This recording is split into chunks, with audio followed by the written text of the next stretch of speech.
जीवों में प्रजनन रिप्रोडक्शन इन ऑर्गेनिज्म। रिप्रोडक्शन पहला टॉपिक है। रिप्रोडक्शन नया संतान उत्पन्न करने की विधि को जनन कहते हैं, यानी कि रिप्रोडक्शन कहते हैं।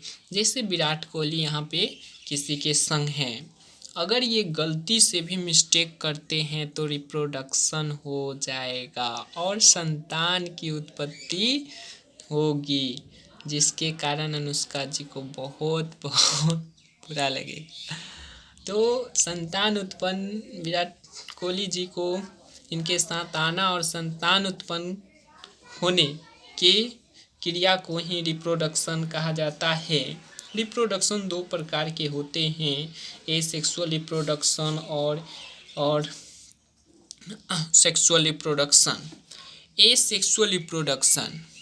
एसेक्सुअल रिप्रोडक्शन में सिर्फ छोटे छोटे जीवों में और एक सेलीय जीवों में होता है एसेक्सुअल रिप्रोडक्शन।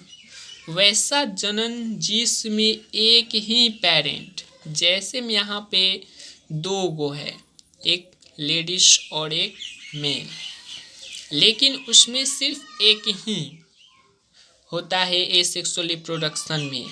तो इसका परिभाषा है वैसा जनन जिसमें एक ही पेरेंट नया संतान उत्पन्न करने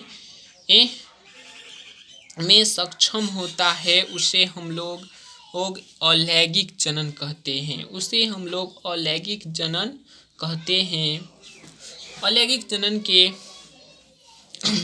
के कुछ गुण होते हैं, जैसे में अलैंगिक जनन यूनिपेरेंटल होते हैं, क्योंकि इसमें सिर्फ एक ही पेरेंट भाग लेता है, जिस कारण इसे एक ही यूनिपेरेंटल कहा जाता है। इस जनन में नया संतान आपस में एक जैसा होता है। एक जैसा होने के कारण ये सिर्फ एक ही पेरेंट से उत्पन्न हुआ होता है, जिस कारण जो पेरेंट में गुण होता है वही उसके संतान में होते हैं। हूबहू वो पेरेंट से मिलते ही भी है। इसमें नया संतान सोमैटिक कोशिका द्वारा बनता है। सोमैटिक कोशिका वह होता है जो एक कोशिका टूटकर दूसरे कोशिका में बट जाता है।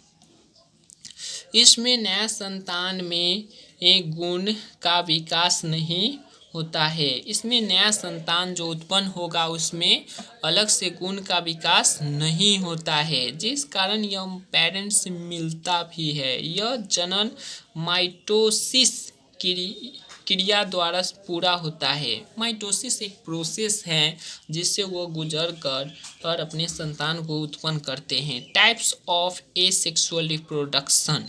अलैंगिक जनन के प्रकार। अलैंगिक जनन निम्नलिखित प्रकार के होते हैं, जैसे में फिशन, विखंडन भी दो प्रकार के होते हैं।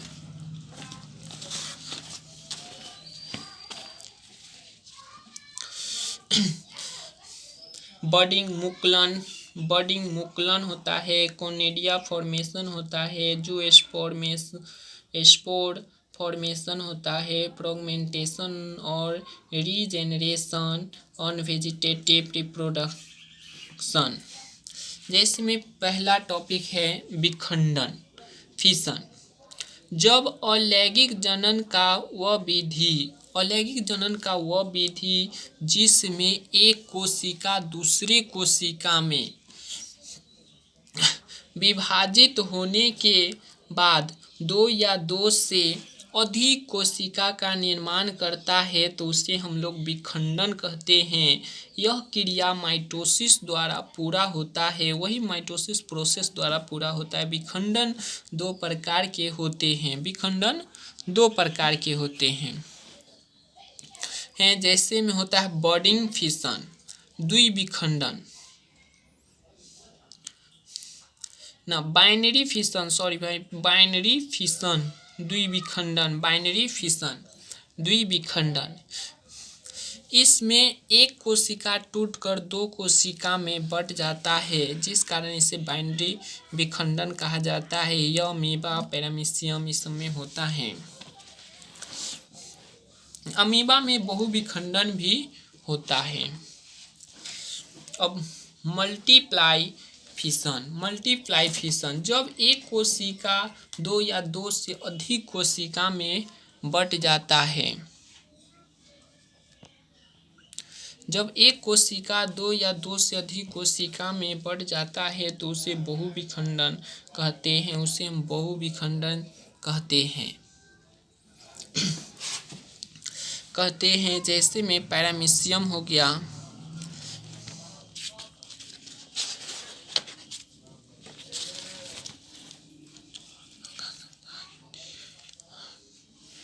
अब बडिंग, मुकुलन, यह अलैंगिक जनन का ये भी एक विधि है। यह भी एक अलैंगिक जनन का विधि है जिसमें बर्ड का निर्माण होता है। वही बर्ड अपने पेरेंट्स से टूटकर अलग हो जाता है। और नए बर्ड पेरेंट में वह परिपक्व हो जाता है और नए प्लांट का निर्माण कर देता है। तो उसे ही बर्डिंग बोला जाता है, मुकुलन कहते हैं। जैसे में हाइड्रा हो गया, गेस्ट हो गया, स्पॉन्ज हो गया। अब बर्डिंग इन हाइड्रा में बर्डिंग कैसे होगा, हाइड्रा में मुकुलन कैसे होगा। हाइड्रा एक जलीय जंतु होता है। हाइड्रा एक जलीय जंतु होता है जिसमें अलैंगिक जनन की क्रिया मुकुलन द्वारा संपन्न होता है। हाइड्रा के शरीर के निचले भाग से बर्ड का निर्माण होता है और अलग होता है और वह बर्ड टूटकर नए हाइड्रा का निर्माण करता है।